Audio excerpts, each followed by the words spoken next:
ሰላም ሰላም የተወደዳችሁ ፊደል አካዳሚ ቤተሰቦች በያላችሁበት ሰላማችሁ ይብዛልኝ። ፊደል አካዳሚ ኦንላይን ትምህርት በመሆን ያገለግላል። ኦንላይን ትምህርትን በማስተማር ላይ እንገኛለን።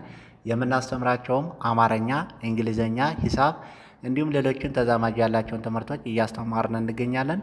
መማር ለምትፈልጉ በተለያየ ሶሻል ሚዲያ አማራጮች መጠቀም በኢሞ፣ በቴሌግራም፣ በዋትሳፕ እንዲሁም እናንተ በምትጠቀሙበት ሶሻል ሚዲያ አማራጮች መጠቀም መማር ለምትፈልጉ ቪዲዮ ላይ በምናስቀምጥላችሁ ስልክ ቁጥር ይደውሉ፣ ይማሩ። የምናስተምረውም ከሰኞ እስከ ዓርብ የፈለጉትን ትምህርት በፈለጉበት ሰዓት እያስተማርን እንገኛለን።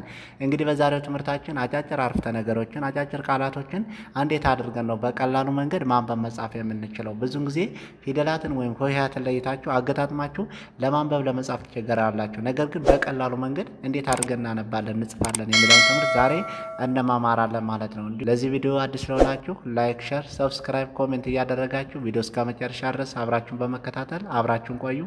እንግዲህ በዛሬው ትምህርታችን አጫጭር አረፍተ ነገሮችን እንዴት አድርገን ነው በቀላሉ ማንበብ መጻፍ የምንችለው? አጫጭር ቃላቶችን፣ አጫጭር አረፍተ ነገሮችን ለማንበብ በቀላሉ በመጀመሪያ ደረጃ ፊደላትን ከፊደላት ከለየነ፣ አንድ ፊደል ከየትኛው ቤተሰብ እንደመጣ ከለየነ፣ ድምፁንና ቅርጹን ከለየን በቀላሉ መንገድ አገጣጥመን ማንበብ መጻፍ እንችላለን ማለት ነው። እንግዲህ ከዚህ ጋር የመጀመሪያው እውቀት ብርሃን ነው ይላል።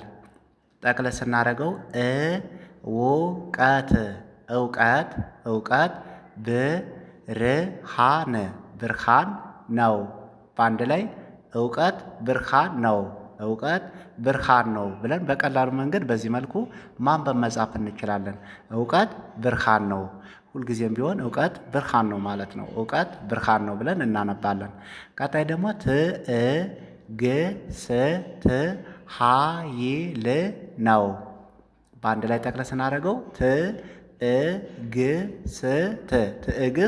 ትዕግስት ኃይል ነው ይላል። በአንድ ላይ ትዕግስት ኃይል ነው ብለን እናነባለን። በቀጣይ ደግሞ ስራ የህይወት ብርሃን ነው። በአንድ ላይ ስራ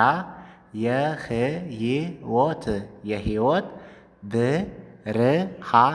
ብርሃን ነው ይላል። በአንድ ላይ ስራ የህይወት ብርሃን ነው ብለን በቀላሉ መንገድ በዚህ መልኩ አገጣጥመን ማንበብ መጻፍ እንችላለን። ስራ የህይወት ብርሃን ነው። ስራ ሁልጊዜም ቢሆን የህይወታችን የስኬታችን ብርሃን ነው ማለት ነው።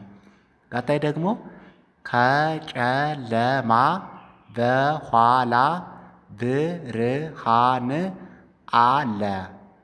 ጠቅለል ስናደርገው ከጨለማ በኋላ ብርሃን አለ። ጠቅለል ስናደርገው በአንድ ላይ ከጨለማ በኋላ ብርሃን አለ።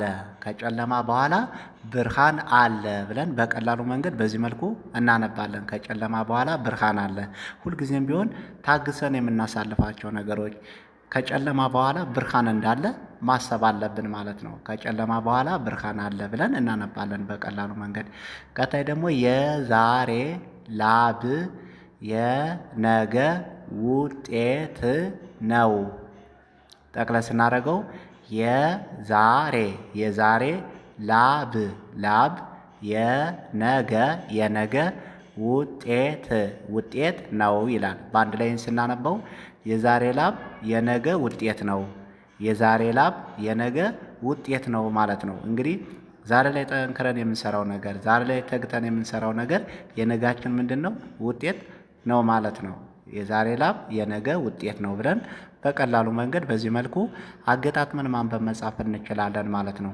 ቀጣይ ደግሞ የዛሬ ድካም የስኬት ዋጋ ነው። በአንድ ላይ የዛሬ ድካም የስኬት ዋጋ ነው ይላል። ነው በአንድ ላይ የዛሬ ድካም የስኬት ዋጋ ነው። የዛሬ ድካም የስኬት ዋጋ ነው ብለን በቀላሉ መንገድ በዚህ መልኩ አገጣጥመን ማንበብ መጻፍ እንችላለን። ዛሬ ላይ የምንደክመው ነገር፣ ዛሬ ላይ መስዋዕት የምንከፍለው ነገር የነጋችን ምንድን ነው? ስኬታችን ነው ማለት ነው። ዛሬ ላይ የምንደክመው የምንጥረው ነገር ማለት ነው። የዛሬ ድካም የስኬት ዋጋ ነው ማለት ነው። ቀጣይ ደግሞ እዚህ ጋር ዛሬ የሰራ ነገ ያርፋል። ጠቅለል ስናደርገው ዛሬ የሰራ ነገ ያርፋል። በአንድ ላይ ዛሬ የሰራ ነገ ያርፋል። ዛሬ የሰራ ነገ ያርፋል ይላል። እንግዲህ በቀላሉ መንገድ ምንድን ነው? ዛሬ ላይ የሰራነው ነገር፣ ዛሬ ላይ ተግተን የሰራነው ነገር ነገ ላይ እናርፋለን።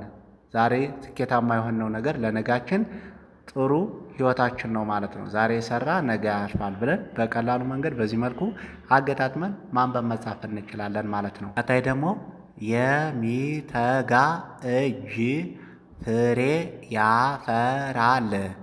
ጠቅለል ስናደርገው የሚተጋ እጅ ፍሬ ያፈራል።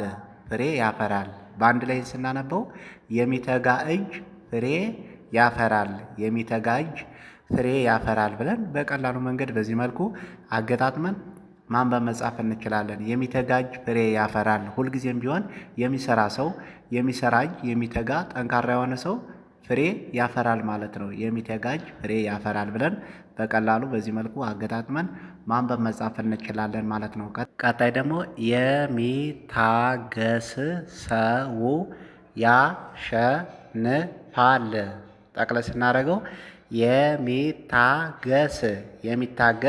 የሚታገስ ሰው ያሸንፋል ይላል። እንግዲህ በአንድ ላይ ስናነበው የሚታገስ ሰው ያሸንፋል ብለን በቀላሉ መንገድ በዚህ መልኩ አገጣጥመን ማንበብ መጻፍ እንችላለን ማለት ነው። ሁልጊዜም ቢሆን የሚታገስ ሰው አሸናፊ ነው ማለት ነው። የሚታገስ ሰው ያሸንፋል ብለን እናነባለን፣ እንጽፋለን፣ እንለማመዳለን በቀላሉ መንገድ። ቀጣይ ደግሞ ጠንካራ ልብ አይሸነፍም። ጠቅለል ስናደርገው ጠንካራ ልብ አይሸነፍም። በአንድ ላይ ጠንካራ ልብ አይሸነፍም ብለን በቀላሉ መንገድ ማንበብ መጻፍ እንችላለን። ቀጣይ ደግሞ ውድቀት ትምህርት ነው። በአንድ ላይ ውድቀት ትምህርት ነው ይላል። በአንድ ላይ ውድቀት ትምህርት ነው ብለን በቀላሉ መንገድ በዚህ መልኩ አገጣጥመን ማንበብ መጻፍ እንችላለን። ውድቀት ይኖራል፣ ግን ከዛ ውድቀታችን ተምረንበት የምንነሳ ከሆነ ይህ አንዱ ምንድነው? ውድቀት ትምህርት ነው ብለን እናነባለን፣ እንጽፋለን ማለት ነው። ቀጣይ ታጋሽ ልብ አይሰበርም። ታጋሽ ልብ አይሰበርም። በአንድ ላይ ጠቅለል ስናደርገው ታጋሽ ልብ አይሰበርም ብለን በቀላሉ መንገድ በዚህ ሁኔታ አገጣጥመን ማንበብ መጻፍ እንችላለን ማለት ነው። እንግዲህ በተለያየ ምክንያት ሳትማሩ ለቀራችሁ ገና ከመሰረቱ ከጅምሩም ፊደላትንም ሆሄያትን ለይታችሁ አገጣጥማችሁም ለማንበብ ለመጻፍ ለተቸገራችሁ ገና ከመሰረቱ ከጅምሩም እያስተማርን እንገኛለን። በቀጣይ ቪዲዮአችን እስክንገናኝ መልካም ጊዜ፣ መልካም ቆይታ